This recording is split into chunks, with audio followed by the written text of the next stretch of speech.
Charities exist to help those in need, but sometimes questions arise about how much of the donated money goes to overhead, the cost of running a business. I don't know how you can avoid overhead. Their expenses. I've been a little skeptical just with what I've been reading about what some of the organizations are doing with the money. Independent charity evaluator GiveWell.net says overhead is a necessary thing.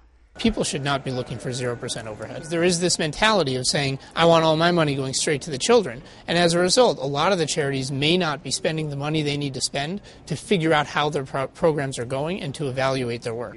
Richard Walden, who founded international disaster relief agency Operation USA, agrees, to a point.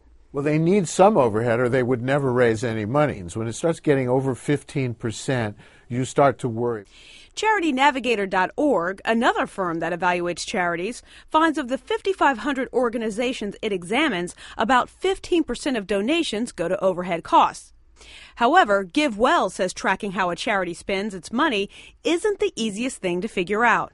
Finding out if a charity helped kids do better in school or saved lives is very hard work. And that's why for a long time people have focused on this overhead number. It's not because it's the most meaningful number, it's because it's the easiest number to get. And when it comes to size, Walden says smaller charities are often more nimble, able to respond quicker than larger ones. This whole notion that only the big agencies can do a meaningful job is simply not true, and it's never been proven out. So when choosing a charity, perhaps asking about overhead shouldn't be the primary question.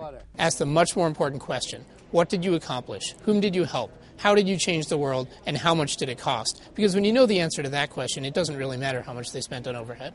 In the end, after all, it should be about helping those in need. Stephanie Elam, CNN, New York.